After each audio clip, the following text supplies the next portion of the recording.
Hello and welcome to Sidequest. This is our weekly video game show here at Geekverse. I'm your host, Dylan Musk, and I have with me the Dive into Hell, which could be referring to many topics we have on the docket for tonight. But Taylor, how are you doing tonight, my friend? Doing pretty good. Excited to be here and to speak to my name later on. Yeah. Today's episode, a little bit of mixed match. We got some news. We've got some games we've been playing. A little bit of this, a little bit of that. Should be a good one. So let's just get right into it. I want to talk about first some of the games we've been playing. And I'm going to throw it right to you because I want to know if you've played any more Sacred Stones, and if so, where I knew you're it was at coming. in that game. Oh man, yes, I have played more. I've taken a brief pause just because busyness. But what mission did I get to? You're very familiar with this game, yes? This would be a good quiz opportunity. If you know a character that you just got or a level even, you could loosely describe. Maybe I can pinpoint exactly where you're at. I've surpassed the part where the father and son join in, and you have to pick them up and fly them over the mountains to and heal the son. Right, the two axe boys, Garcia yes, and Ross. I passed that, and I'm a few missions ahead now, and I think I have I had to pick only a couple members of my team of all the characters I've gotten, and right now I'm trying to clear out an area where there's a bunch of bad guys. They were moving from village to village and destroying them, and I was trying to get to them and stop them from destroying them. That's kind of where I'm at now. Gotcha. Okay, so do you have are you around 10 to 12 people in your crew now at this point? I'd say total. Yeah, I've got quite a few. You're at the point now where you can't bring everyone into a mission. You kind of have to pick and choose, it sounds like? I have to pick and choose. And I will say, there's some characters, it's so nice having the rewind feature because I just go back and try and recruit someone back into my team that I missed the chance to because he was on the enemy side. It's such a game changer. Yeah, that's great. Yeah, are there any characters that you're specifically avoiding, or people that are crucial to your strategy there? Do you have any favorite archetypes or anything like that? I really like people on horseback. And so I've got the two of them so far. And I mean, you get them from the very start. I think Seth, and I can't remember the name of the young guy. Franz, yeah. Yeah. But I usually like people that can dish out one square distance where the enemy can't hit you necessarily. And of course I like my tanks too. I have the one guy that you start off at the beginning with, but I thought you could recruit another one at some point, and I've been trying to figure out what point that starts. Like a knight, you mean? A big one of the big guy? Heavy guys with the spear that they Right.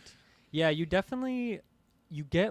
I think there's another late game one you can get, and then there's definitely one of the horse cavalier upgrades goes into I can't remember the name exactly, but they're kind of an armored version. So when you upgrade Gilliam eventually, the knight, you can put him on a horseback, so you get that version that obviously cool. you can make Franz into that or something. Mm-hmm. And then there's a character that I don't think you've seen yet named Amelia, who I don't think you would have seen her yet. She's maybe a few chapters down the road, and she's kind of almost not a jack of all trades, but she has a lot more options in terms of the route you can go. So you could make her a knight eventually if you wanted to. It's kind of you know how cool. Ross is I forget what the term is for it, but they're almost recruit amateur level. They're way worse than everyone else, but they have a lot more growth potential because they have that extra pre-class before they get into the standard classes. So you get another girl like that later who can go into a knight later on if you wanted to. So gotcha. There is more potential for that. Yeah. Gotcha. One of my hiccups so far was just the weapon degrading factor, and I totally forgot that was a component in this game. So Erica, I was just popping off because her chance at hitting criticals was through the roof, and she kept two hitting because she does the one strike, and then she winds up and does a second strike, and it would kill in one turn so many bad guys. So her sword is now capiche, and I gave her another one. So I think she starts with the rapier, right? And that rapier, has, really high crit trend. So you'll definitely get a bunch of other crit heavy weapons, and then I forget when, but at some point you probably just buy rapiers if you want. But I mean, it'll kind of become a little outdated eventually in terms of the damage of it. But that's great. And it sounds like the range characters, definitely magic classes are just great because they have one range and two range, whereas you don't need a javelin on some characters, which are not really a strong weapon. They just have the ability to hit multiple ranges. But mages great because they're just always going to counterattack, so they can like have a higher chance to survive, even if they're super squishy. So, yeah, hopefully you're using some of those as well. Yes, yeah, I have two so far. And now, can I give healers can they actually have like combative spells? Not in their current form, but then when you upgrade that class, that monk you have Reese Mm. right now, Hmm. when you upgrade him, no matter what you pick, you'll get one that can use different types of tomes. So he will be able to attack eventually, but right now he's just stands there and gets hit. But yeah, it's funny. Like even they eventually added that in later Fire Emblems, like even like with a staff where you can just like punch or something. Like you can get a little counterattack off. It's pretty weak. But yeah, back in those days, you're pretty much only a healer until you have you upgraded anyone yet? Have you got to that point where you've like promoted anyone's to a new class using like the Uh, seals or anything? I haven't promoted anyone to a new class, but I've just been Okay. leveling up everyone out the Yeah. wazoo. Does that Yeah. automatically trigger the No, promotion? so yeah, the max level is 20 like per class, and then once you at any point after 10, you can use like a Elasian Whip is what it's called, like flyer units, or like a Knight Crest is one you might have, or like a Thief Crest, something like that, which are like designated for certain classes. So like a Knight class, for example, would be like for a Cavalier for like the Knight, and then you can so once they reach level 10, then you can use it on them, and then they'll promote into that next like rank, which get like more weapon types, more specializations and whatnot.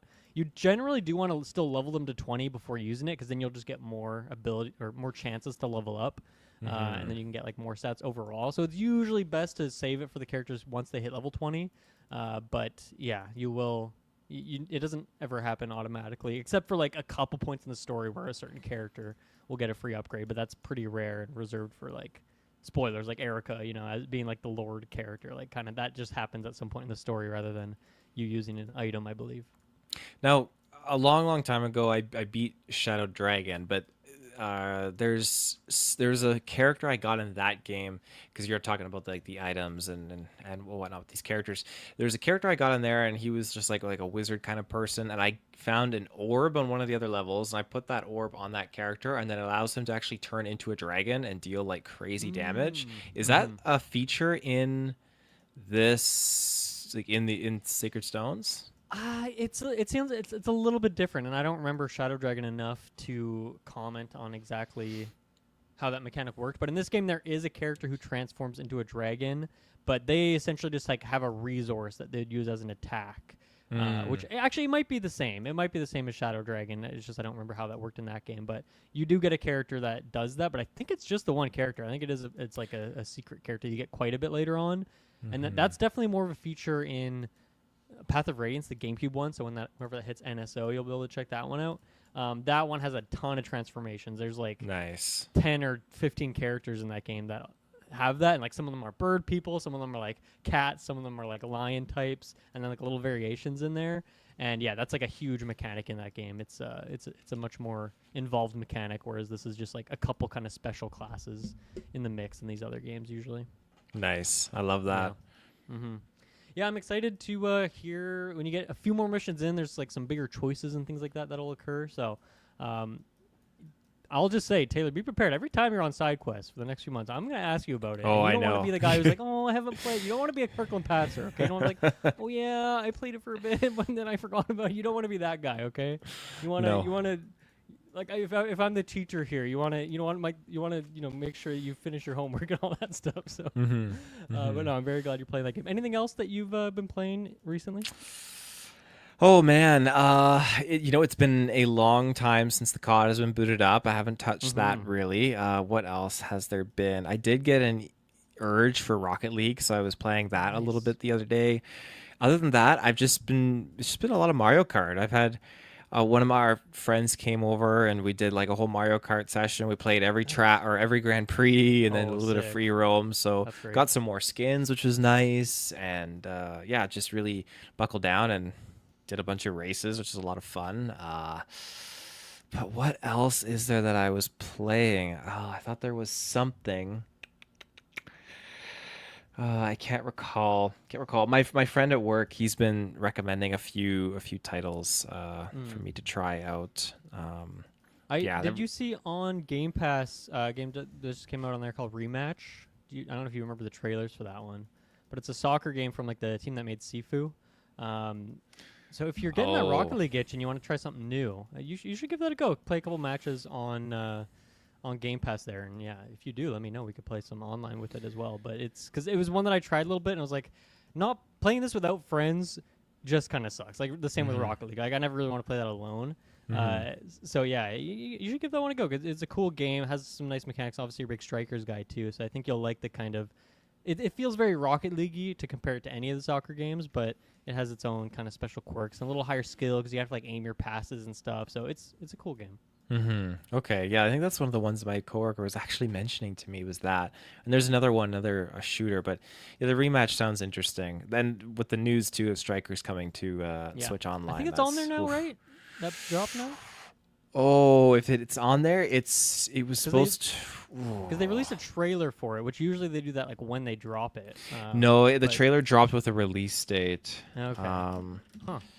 coming Kinda strange. to. There was also some rumors or like a leak or something like that. It looks like they might be finally adding Donkey Kong 64 and Smash 64 to the N64 one, which I'm so happy about because those are two games that I've been like, where the heck are they? Donkey Kong, I didn't know if it was like some weird rights thing with Rare, like making that game, but obviously it's owned by Nintendo. So if that does happen, that's cool, especially in time for Bonanza. And then Smash 64, like that game, I feel like for so many people is just kind of forgotten because it's so old and hasn't been playable on like anything modern in a long time. The last thing was like on the Wii Virtual Console if you bought it, you know. So I'm excited to go back to that, or like whenever we're on a stream or we're doing the fighting game tournaments, like I think that will be a fun one to bring out, you know, blow the dust off that cartridge of Smash 64 and play that OG one because it's still a great game. It's hard to play these days just because it is not on that modern hardware, but I'm excited for that if that does actually happen. You're right. Strikers dropped 4 days ago onto sweet. the Nice. Switch Online, which I just totally lost track of time. My God. That's so nice. Now we have Battle League and that one. And we're doing streams and stuff, it just becomes easier and easier. We don't need to change things around. We just plug in the Switch, now switch That's through right. and just, have access to a bunch of things. That's great. right. I just a quick note on the Mario Kart side of things. I picked up finally a Pro controller because I wanted to get, obviously I've been complaining about these Joy-Cons a lot, and so I wanted to get a nicer controller in time for Donkey Kong. So I ordered that nice and early, and yeah, it is buttery smooth. Did you got a Pro controller, right, or did you just get the GameCube one? I have neither actually. Oh, okay. I'm still Just just remember. using my Joy-Cons. Right. Yeah. You don't have as many issues with the Joy-Cons as I do, but yeah, the Pro controller. I mean, it's not cheap. It was like $120 or something Canadian, which is cracked, but it is really nice. The face buttons are huge. They're almost like the size of like the A button on a GameCube controller. Like they're big, and all four of them, the A, B, Y, and X. But everything feels really good. It has the back paddle things too, so you get like 2 extra buttons that you can map to anything. Which Is this like an actual like Nintendo official Switch 2 Pro controller? Yeah, Nice. it is the Switch 2. Because on the Switch 1, I got a knockoff Pro controller, and it was good enough, but it did break eventually, and I don't even know if there's a good third-party one out there yet, and so I just kind of went for the main one, and I'm sure it'll treat me well for the whole lifespan of the console. But yeah, definitely needed something for Donkey Kong, and yeah, I'm excited to try out those back paddle buttons. I don't think I've ever had a controller that has those. So I don't know what I'll map that to for Donkey Kong, but I can maybe put some weird button on there and get some crazy tech going, some speedrun tech or something like that. I want to see someone get the conga drums from GameCube and play the new Donkey Kong with those bad boys. Yeah, that does plug in through a GameCube thing, which you put into the GameCube controller adapters. I guarantee within like a month of that game being out, someone will make that YouTube video. Like it'll definitely be a thing. Yeah, I always forget. It's like you get like the L and R buttons. You have like A and B. I think the issue is moving. So who knows if people so, to beat yeah. that game. But maybe you can beat a couple levels or collect some specific bananas. But who knows? Maybe with like the sliding, like the freaking like surfboard thing you can do in that game, maybe you'll be able to slide around that way, even if you're not holding a direction. So that'll be fun to see. I always love like seeing weird speedrunners just route these strange runs in the games. That's always a good time. Yeah, I think for me, I beat Death Stranding 2 just last night. So me and Travis are going to do a spoiler episode for that, which we might record this week. So it might be out sooner, like very, very soon. And I've still been playing a little bit more after that, just knocking out more deliveries, getting that collection level up. We were talking last time, me and Travis were theorizing about you, because that game's on Xbox now, the first one. Like, do you have any interest in Death Stranding? Have you seen, like, because I know one of the weird things with those trailers for the first game was like, what does the game even look like gameplay wise? I'm sure you've seen some footage nowadays, but yeah, do you have any interest in picking up a backpack and delivering packages across America? Well, two things. When the heck did this come out on Xbox? I don't know, but it is out there now. Let me see if I Interesting. can find a date Okay. for you. And secondly, I'd be inclined to try it, but from what I've heard from you guys, I don't think I got the patience to commit to it. Just like That's fair. carrying a big load and then just tripping or falling and going down the hill and like, Yeah. man, I am already getting frustrated enough in life. This doesn't sound like it's fun. Okay. That's fair. That's fair. It came out in November, by the way, last year. So, Oh, that's right. which is maybe when Okay. the director's cut first came out, I think. And that's when they had some new content in there, put it out on Xbox, and then it came out on PC way earlier than that. But it is Right. now everywhere. 'Cause, yeah, not like funded somewhat by Sony, but is not a Sony studio. Obviously, Kojima Right. Productions. So this one as well. Eventually, we would assume. It's gonna go everywhere, and same with like OD, which is like the Xbox Kojima game. I'm sure eventually, or if not at launch, that'll be in other places. There might be a stream. I don't even know if it's gonna be on Xbox or if it's just like streaming on your phone or some weird thing. But So that was November last year that it came out. yes. Yep. Okay, so what is that? Four years from console to console then? 2019 was when that came out, so I guess 5 years because it 5 came years, in yeah. November of 2019. So Interesting. in 5 years you can play DS2 on the beach Yeah. on your Xbox. Perfect. I'll be waiting.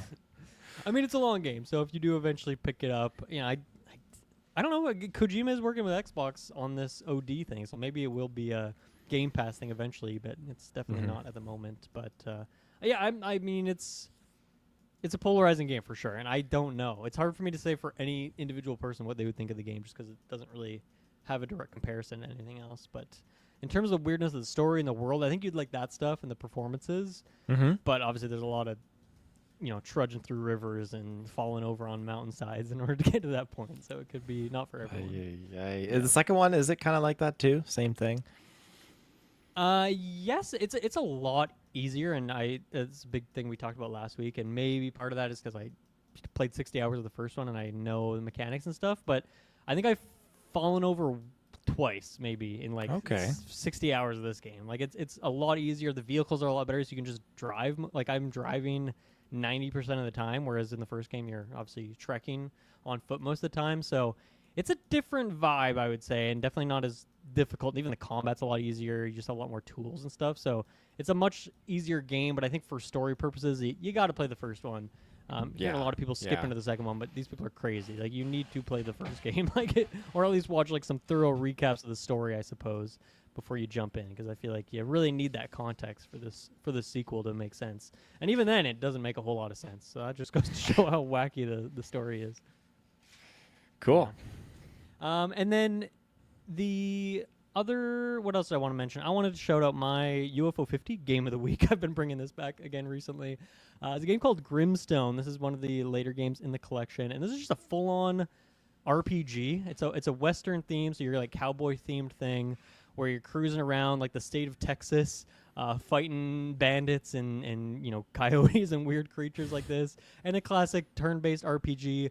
The combat is interesting. It's the classic like you're choosing to attack or maybe choosing to defend, but then it has like a active time battle thing where you kind of have to nail a timing down, almost like in that golf way where you got to like get that timing. So that's like kind of an interesting evolution there. The game starts out in an absolutely crazy way where there is just a fire at like a tavern and 8 people have died, and then there's like an angel that walks into the tavern and is like, okay, 4 of these people I can save, and that'll become your party for the game. The rest of these people stay dead, which is like such a crazy intro.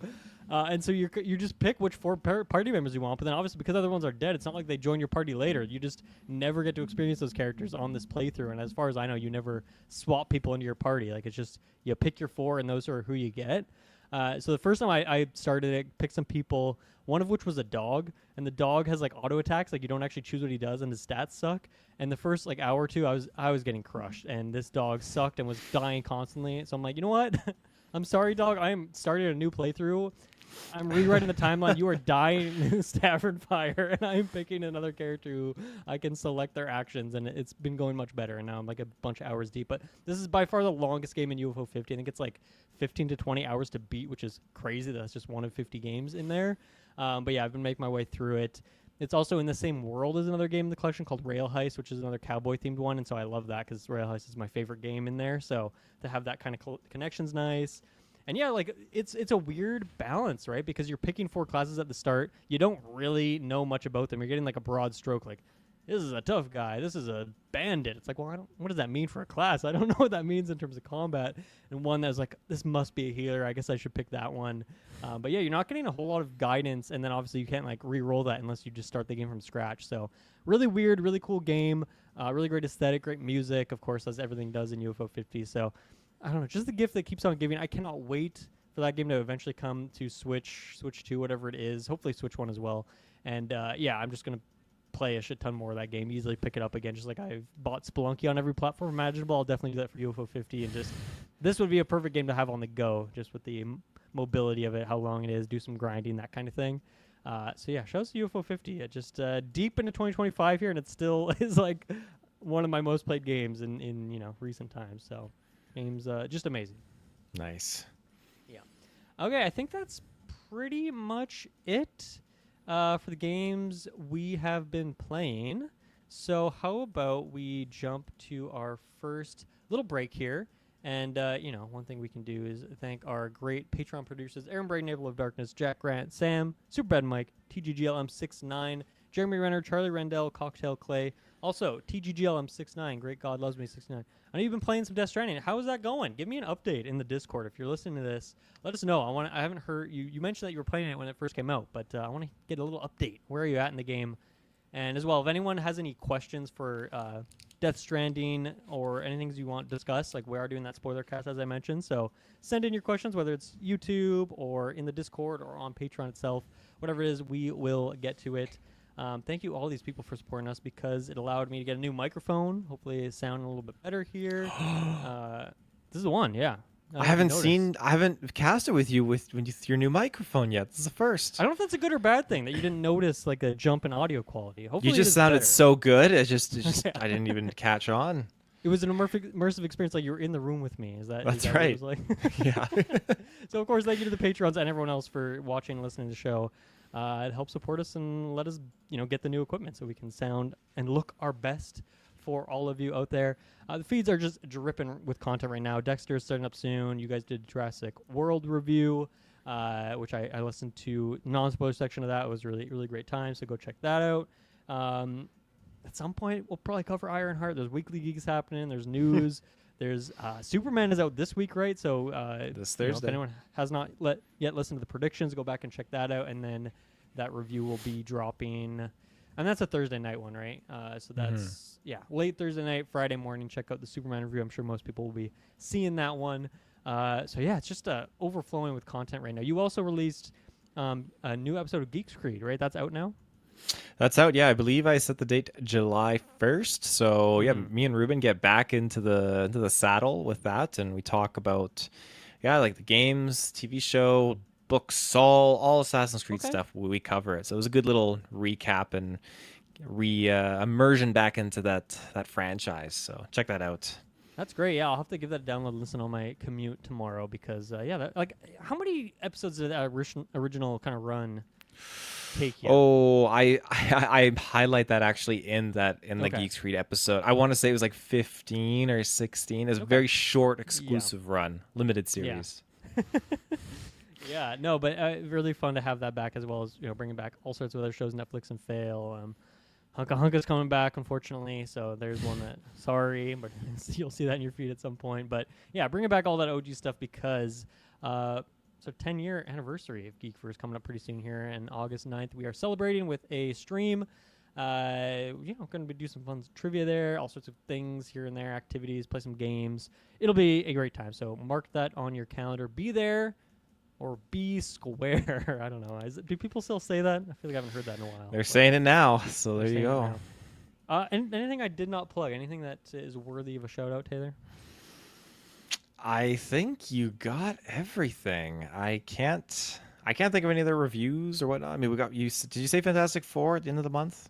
That's another thing to look forward to. But... Yeah, so I guess predictions will be in a week or two, and then Yes. that movie dropping in a few weeks. That's exciting. Big new Marvel movie, big DC Marvel month. So it's gonna be a good time for everyone. Also, I guess quick shout out here. June was a huge month for us, big month, one of the biggest months in a long time, and so thank you everyone for listening because that's great to see. You know, there's ups and downs in this business, but that was definitely an up month, and that feels very good. So thank you everyone for doing that. You did a weekly geek with Kirkland yesterday, right? I did. That's true. You did? Yeah. Was it a good episode? It sucked. Don't listen to it. Yo, damn. It was good. Yeah, it was one of those ones that didn't have tons of like piping hot topics on paper, but I think we like had some fun discussions around the stuff anyway. And actually, a big part of that, I'm glad you shouted that out, was a big Nintendo discussion because obviously recently Nintendo confirmed / like I guess just hinted at that they are making more movies past like Mario and Zelda stuff that we already knew about, and so we kind of had like a longer discussion just theorizing what that could mean. So I think for anyone listening to this, definitely worthy of checking that out because some good video game conversations happening in there. Cool. Yeah, so let's throw to an ad break here that you could skip if you're on Patreon, because of course you get episodes early and ad free there. But if not, you can feel the pain of this ad. We'll be right back. Okay, we are back. So, Taylor, your name, Dive Into Hell. I think I know what that is referring to, but if you are a developer that works for Xbox and or Microsoft, it's been very hellish lately because you never know what your job security is going to look like. So obviously they announced just a few days ago that Xbox, Microsoft is closing, fired thousands more people. And of course they did this last year, and I think for the last like every year they're pretty much doing this. They fired a bunch of people. They canceled several projects. The ones that we know are canceled are Everwild, the game from Rare, so the Sea of Thieves team, which that game was announced like a million years ago, and so that's canceled now. Perfect Dark, the reboot of that, is canceled, as well as that whole studio of the initiative is just closed down now. So that was announced years ago. We finally got that trailer last year, which had gameplay in it, and now that game is just gone. Other ones that are kind of, maybe they didn't really announce these necessarily, but Elder Scrolls Online team was working on a new MMO for years and years. That apparently is canned. John Romero, who is the creator of Doom, was working on a game that was funded by Xbox. Xbox pulled the funding on that, so that studio is now closed, it's looking like. Contraband is a game that from Avalanche, not the Avalanche that makes Hogwarts Legacy, but the ones that make the Just Cause games. And Contraband, this one's not confirmed at all. This is just like scuttlebutt, but that they pulled the trailer from YouTube like right after this happened, so hinting at maybe that game getting canceled. We haven't heard from that one in a long time, so there is probably more. And obviously a bunch of studios had a bunch of layoffs and stuff, like the Turn 10, the studio that makes Forza Motorsport, like half the team got cut. So I don't know if that means a game is canceled or if it's just going to take a lot longer for that game to come out. So obviously super shitty, and this is like, we don't talk about layoffs and all that a ton on Sidequest just because, like, I feel like it's hard to have like a nuanced take on it. Like, it's super shitty, but like, what do you want me to say about it? In this case, there is more like substantive stuff we can say because there's all sorts of games canceled and studios closed down, which is a bummer. And obviously I was super critical of all this stuff last year too, because it just sucks. And obviously a big part of this seems to be that they just like going more in the AI realm, putting funds into AI, firing people and replacing them with robots who suck at this job. So it's just super sad. And it's like, man, I wish we could go back in time to when, I don't know if this would have helped, but when Microsoft / Xbox acquired Activision Blizzard for $70 billion. If they didn't do that, if they didn't spend $70 billion, maybe we wouldn't have had to close all these studios and fire all these people. And they've done almost nothing with that acquisition since it's happened. So other than like putting some Call of Duty games on Game Pass, but like, I don't know. I don't think that's for me. I don't really care too much about that. So it's like I hope that anytime Xbox wants to acquire anyone in the future, that just gets blocked by the whatever federal organizations, whatever that can. Because this is just so unethical that they can just buy up all these studios, buy all these contracts out for employees, and then just can thousands of them year after year. it's incredibly fucked up, and fuck Xbox for doing that. It's terrible stuff. So I know I've just thrown a lot at you, and we'll pick apart different parts of it. But I don't know. What are your kind of thoughts on this from top level?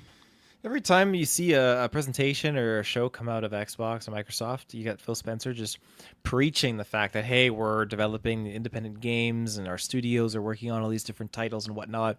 And really, it's, well, they're definitely producing some interesting things, and there's definitely something for everyone. At its core, it's not all peaches and cream, and you can't hide the fact that, yeah, you're taking away thousands of people's livelihoods. It's pretty damaging.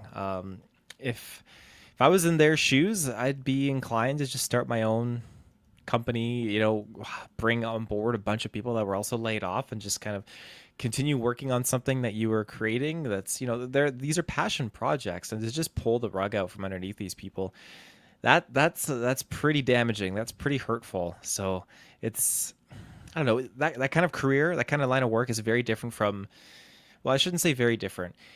Hopefully if you get lucky in life and you get to do what you love, and if you're one of those people, then that's great. And I think people that work in the video game industry, they're not there just because they're trying to do a paycheck. I mean, the higher ups probably are, but I think most people, if you're building a game and working on a game, you're there because you like what you do and you're passionate about this project. So yeah, for Microsoft to just buy and acquire all of these developers and then just axe them and axe their projects, it's really, really unfortunate. I'm still holding out hope that State of Decay 3 is still in the works. I saw some people talking about it, how things seem to be safe with that for now. I don't think anyone is necessarily laid off from that team that they were talking about, but I don't know how reliable that source is of information. But yeah, just I wish they were in a position where they were actually putting out really great games. And yeah, just because they got Call of Duty on Games Pass, whatever. I was still buying those yearly, so that's not changing anything for me. I still play them. I would love it if they actually did something with all the other games under that umbrella that they acquired. I remember us having that conversation when that deal was still going down, thinking, man, we could be getting a new Guitar Hero or something like that. That would be sick. Like I'd be all over that. So it's just it's a pretty nasty kick to the gut from what I've seen so far, and ultimately the people that pay the price are all these people that work on all these passion projects. And yeah, I mean, to the Call of Duty point, like one of the reports I saw saying that, like, because there's like so many studios that work on Call of Duty games at this point, and like multiple of those studios also suffered a bunch of layoffs. Like, so you can be now in this realm, this hellish world, diving into hell that we live in. You can be working on Call of Duty, the best-selling game every year for the last like however many years, with the odd exception, like, oh, Hogwarts Legacy beat it up this year, who cares, little details, but like best-selling games are making a fuck ton of money, and still that doesn't make you safe from these layoffs, which is absolutely insane. It's like, well, what are you supposed to do? Like, what realm could you take? Because obviously, people can look at like Expedition 33 that came out, and it's like, oh, a smaller team, obviously they have a bunch of like contractor stuff, but like smaller team that kind of rough and tumble, kind of build their own thing, kind of what you were saying there, passion project thing. But it's like, I don't know, if that game just didn't take off, that studio would have to just close down as well. But in the case of like Xbox, Microsoft, it doesn't seem to matter at all what the like whether your game reviews well or does well financially. It doesn't seem to matter at all. So but we're in a case where it's not just Xbox and Microsoft laying off people. It's like everyone. So it's like, if you work in this industry, you just got to take a job if you can get one. So you might just have to take a job at Xbox, which is like not a place you want to go, because I feel like every day you might be worried if you're going to get that next paycheck or if you're going to have your job by the end of the year. So it's like, I don't know what you do. It's really terrifying. And obviously with AI, there was like one of the execs at Xbox was like, oh yeah, you can use AI to like help comfort yourself, or some absolutely asinine quote of like, this guy is ridiculous. I pulled this particular part from Phil Spencer's statement. I recognize that these changes come at a time when we have more players, games, and gaming hours than ever before. Our platform, hardware, and game roadmap have never looked stronger. So they're in a great spot, yet it doesn't mean anything at all. And so obviously like a lot of those, when you see those memos, like, we can read them as the public, but that's very much like for like the investors, the people in like the boardrooms and stuff like that, so they can look at this and be like, oh, we're doing good, cool. It's not a concerning sign to lay off all these people, and obviously those people in those boardrooms love when people get laid off because they just can save some money, or at least that's how they look at it. So, yeah, I don't know. I just anything out of Phil Spencer's mouth is just complete bullshit at this point because he just lies all the time, and all of these people do, and it's all bullshit. And Sarah Bond, Matt Booty, fuck all these people. They're all complete garbage. So it's very, very sad. And, you know, some people have had some good statements out there, like Rafael Colantonio, who, you know, worked on Prey and then did Weird West and is now working on his next game, had like some good tweets out there bringing some conversation, talking about how shitty like Game Pass has been for like the industry, and kind of as like a direct criticism of what's going on here. But yeah, it's kind of ridiculous, and like specifically in the case of the Everwild cancellation. So obviously we didn't know much about this game. We got a trailer. It seemed like, okay, this is a more fantasy setting, different kind of setting, but similar vibes as Sea of Thieves. Probably gonna be a game that's living game. You know, it's gonna be alive for years to come, multiplayer kind of thing. That got canceled, which, you know, maybe that game was in shambles, not in a good place. But to me, that's shocking because, like, Sea of Thieves, incredibly successful game. Was one of the best-selling games on PlayStation when they finally ported that over. It's a game that every single conference, every single year, they're showing off this new content drop. So it seems to be like a consistent moneymaker. It's a big marketing thing for them. Same with Elder Scrolls Online. Every year, you know, me and you and Travis and Kirkland, we're not playing that game, but it obviously is making a shit ton of money that they can still do expansions every year, and they put it in their showcase. It's a big deal. And, like, the next game from those two studios getting canceled is insane to me because those seem like just consistent, constant money makers, big marketing beat. And so, like, why would you not want like if you're gonna float any project and get it out the door? I feel like those should be the ones. And so I don't know. Maybe Everwild has just been on ice for like years, and they finally decided to cancel it. And maybe they have just only been making Sea of Thieves for all this time. I don't really know, but obviously Rare has such a big footprint on this industry. They've made so many iconic games and characters. And it's like, I want something new from Rare. Like, when did Sea of Thieves come out? Taylor, do you remember what year it was? I remember we were in the basement, your old joint. Oh gosh. So yeah. I'm seeing here. First release in 2018. Okay, so we're looking at what is it, like it came 8 out in years 2018? I thought it was earlier than that, to be honest. But 2018, that's the one. So I guess okay. So Everwild just got canceled.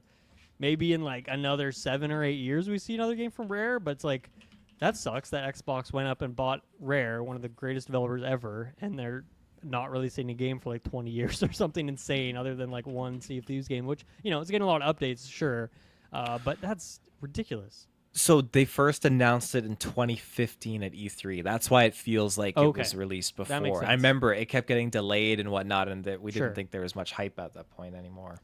Yeah, so that's crazy to me. And like the same thing with that, whatever that MMO was that Elder Scrolls Online team was working on, like crazy. It must have not have been a big IP. Maybe it was their own IP, because if I feel like it was like a Fallout type thing, they probably would have kept that going. But I just can't even understand in any realm where it would make sense to cancel those projects. You know, the Perfect Dark one, like that game's been in development since like 2017, I believe, so a long time. Like that's already a shit ton of resources put into that. And there's been some weird reports coming out of like, it sounds like we got the gameplay trailer last year, but it sounds like maybe a lot of that was fudged and not actually real. You know, always trailers, of course, there's always sometimes a pinch or sometimes a grain, sometimes a whole salt lamp's worth of salt, you know, in terms of how real this stuff is and how much we can take it at face value. In that case, it sounded like, okay, not a lot of it was real, and so, okay, maybe that game was still years away, and I can understand a little bit more of that, I suppose, but like that was one of my most hyped games from that showcase. That was one of my most excited Xbox games. That showcase looked great, and I liked Perfect Dark back in the day. And so, you know, I think all of us last year, at least me, I think gave the Xbox showcase like a perfect 5 score, but it's like I'm going to knock some posthumously, I'm going to knock some points off that, because obviously one of the big excitements for that is a game that now doesn't exist. And now it feels like, man, every Xbox showcase, I feel like there's going to be now, because now that it's been multiple years of these cancellations and game studio closures and things getting canceled, like, I don't know, I just feel like every showcase now is going to have a huge mark against it of like, yeah, but is any of this real? I don't know. And so therefore it's hard for me to really get too hyped about anything, and that sucks. And, you know, it's obviously already affected me huge last year with Arcane, because that was like one that was really close to my heart. Of course, this is a new studio. I don't have the same attachment to the initiative, but I thought what they were cooking up there with Perfect Dark looked really cool, and so I'm super bummed about that game. being canceled. Even though once again, yeah, maybe that showcase last year was fake and not really indicative of what the game actually looked like. But I still wanted to see what the heck that game was, and so that one really burns for me as well. Yeah. So yeah, I'm hopefully State of Decay happens. Hopefully a lot of these games that we just saw in these showcases do happen. But yeah, it's just crazy turmoil, and it's like I don't know what any developer can do to make sure their game stays afloat in the Xbox realm right now. So now I'm just hoping we do get Elder Scrolls 6 and they don't just cancel that for some insane reason. I mean, who knows, dude? They might do it because maybe they look at it, hey, there's 6 more years of development on that. We don't want to fund that. We're just going to, do another fucking Skyrim remaster. But it must as much money. It must be at a point where, okay, we've sunk so much money into it, we cannot stop. And I feel like the Elder Scrolls initiative 6 8 years is that. in. Is Perfect Dark not that? The sunk cost fallacy of that, right? Like I feel like that game's already had a huge budget. I'd be curious to know what the budget is because I feel like the amount of time that they've spent on that game, even with the budget, it probably is not the same as Elder Scrolls 6. I feel like that's just. Yeah. But I mean, what do I know? Well, let's see. When was Everwild announced? Everwild was announced. Apparently, it began development in 2014. Oh my god. It was announced in 2019. Oof. So if it did begin development in 2014, that doesn't mean that hundreds of developers were working on it. Maybe it was just like some higher up creatives at that point. But that's over a decade of development on that, and they canceled that. So, Everwild probably is a much smaller team than Elder Scrolls 6, but fuck, I don't know, man. None of these decisions make sense to me at Xbox. So like I'm just prepared for anything to happen at this point. I'm even more pissed off that they did acquire Bethesda back in the day. It's great that I can get these things through Game Pass, but if it's at the cost of all these games getting canceled and these studios closing down, it was absolutely not worth it. So I don't know. Maybe there's some magical world where Bethesda can like buy their independence back and like leave Xbox. I would be so thrilled by that. As someone who has Xbox and uses it my primary console and is usually on Game Pass, like, I like that convenience, but man, it's not worth it if we're not going to get these games or if the favorite things are canceled. And if Blade gets canceled, throw this Xbox in the river. Like, I'm done. At that point, I'm out. Uh-oh. Yeah. Any other thoughts on this, Taylor? No, it's just absolute hell. Absolute hell. Absolute hell. Well, I guess speaking of hell, one thing that you will be able to play on your Xbox coming August 26th, because they can't cancel this one, is Helldivers is coming over to this platform. So a weird case where this is a Sony-funded game, but it's a second-party title, right? It's not a first-party Sony thing. But they're bringing it over to Xbox, presumably with crossplay and all the bells and whistles attached in there. And so, yeah, it's a weird case where you're going to, we've talked about this recently, where it's like now you can play games in your PlayStation and we'll have the Xbox Studios logo pop up before you boot it up. And now you'll have the opposite, where a Sony game will be playable on Xbox. So interesting. But, yeah, you seem to be particularly jazzed about this one. Yeah, I think it's the trade. Hey, we get Gears, you get Helldivers too. That's what they're bargaining. That's a fitting trade. I see that. Yeah. Mm-hmm. But when this game first came out, I remember my reels just being full of just heroic deaths and just all the PlayStation peeps just rallying together and just seeing all these fleets appear, like, and just this galactic scale conflict against like the bugs and then the robots and all these different things, and just people squad together and just rallying and everything. I was loving it. I was eating it up, just seeing all these people making heroic deaths and sacrifices and in the name of democracy or whatever it's called. I was eating it all up so hard. So when I saw that it was available on PC, I came so close to buying it because I thought, oh, Ruben's playing it. I really want to play with him. And I think my other friend had it too. And I was really just itching to get on board and play it. But when it comes to getting games on PC, I have a pretty decent gaming rig, but it's not always like the greatest with the most up-to-date shooters and whatnot. Like even running like Modern Warfare, it can run, Warzone. It can run Warzone, but some of those main menu screens, it can be a little sluggish, but the gameplay is usually fine. Yeah.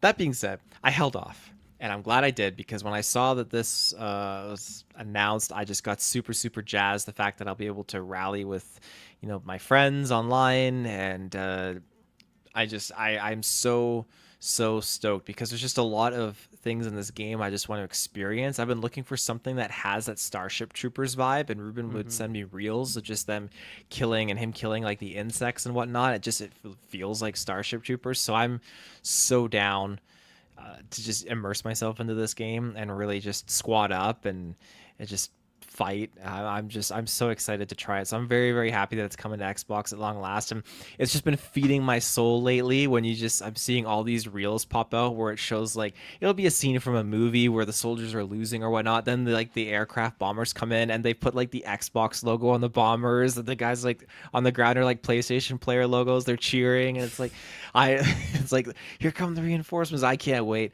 I can't wait to hit those front lines with the PlayStation, the PC players, and just free and liberate the universe.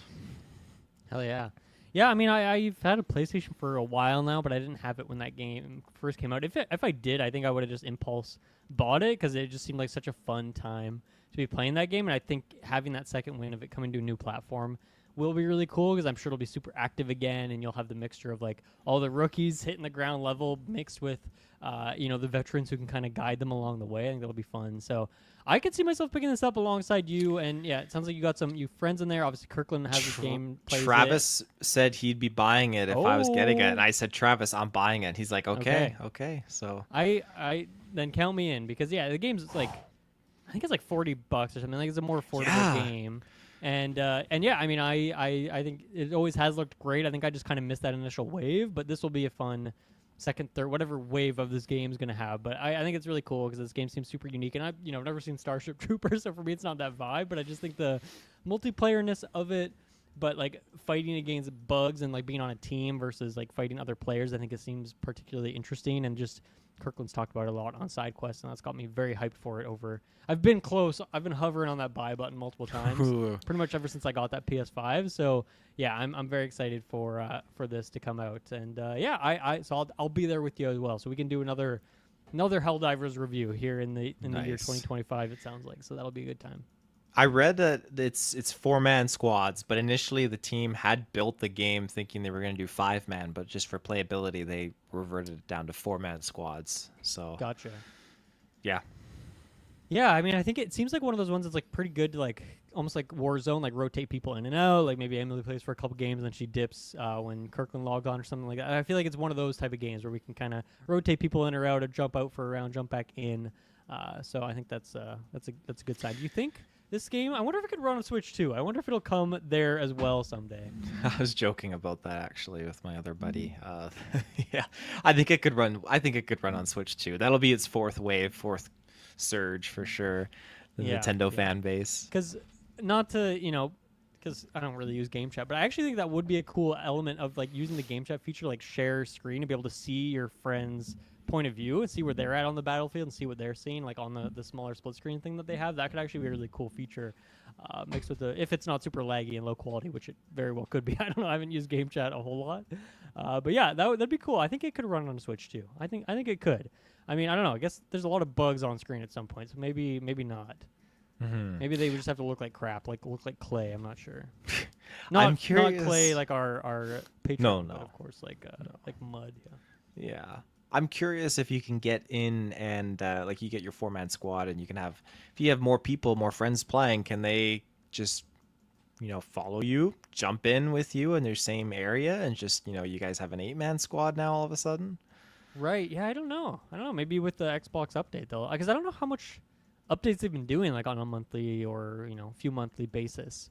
Like getting like they obviously have like a lot of events I think in that game, but I don't know how much kind of like new content and stuff. Because I know Kirkland's jump back in every once in a while, but yeah, it'll be good to have him as an expert. Like I feel like Yes. right before it comes out, we could even do like a little mini side quest where he can kind of teach us the rope, so to speak, or we could do a stream or something that could be really fun. So A stream would be good. Oh yeah, yeah. we should look into that close to.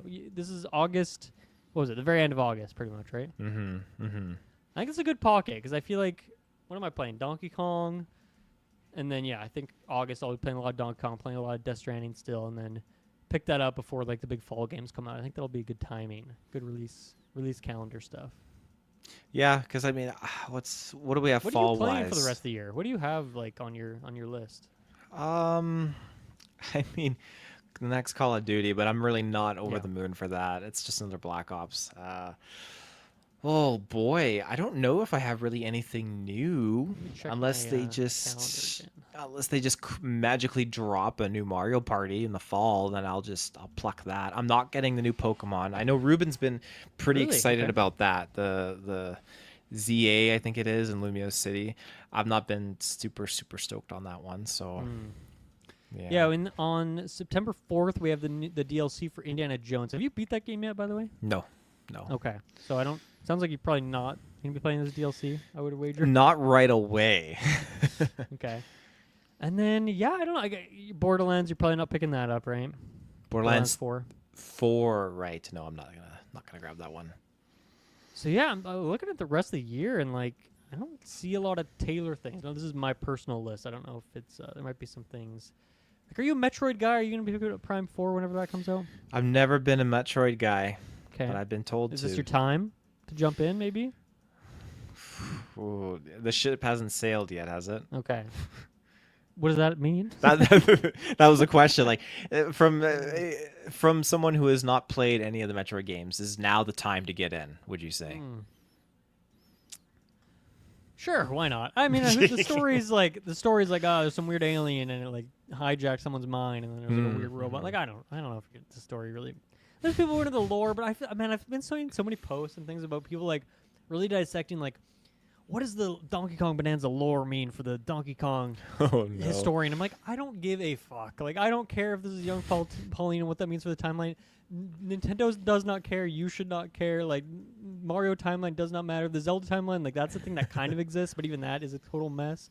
But, like, does anyone care about Mario or Donkey Kong timeline? Like, it's a complete zero for me. And I kind of... Metroid maybe is more interesting. Maybe I'm not giving that enough credit, but... I don't know. I feel like Prime 4 would be a good time to jump in, just if you're looking for something new and flashy for your Switch 2. I think that would be more my pitch, more than like actually like, ooh, you got to get into Metroid now. I feel like it would just be, you got to check out like a new game for the console. But I do have not Prime 4, Dread on a physical cart. So if you don't want to borrow that, let me know. You could play that because that's a great 2D Metroid game. And there's obviously a few other 2D ones on Nintendo Switch Online, like Zero Missions on the Game Boy one. That's a really great one. Fusion, obviously the OG one. So there's a lot of opportunity, but you know, not my top series, but some good games nonetheless. Cool. Yeah. Cool. I think that's probably it for this week's episode. So a little, short and sweet, but like I said, Death Stranding 2 spoiler discussion is probably hitting the feeds later this week, so you can look forward to that. Yeah, I think that's going to be everything. Thank you, Taylor, for joining me, and we'll see you all next time. Bye-bye.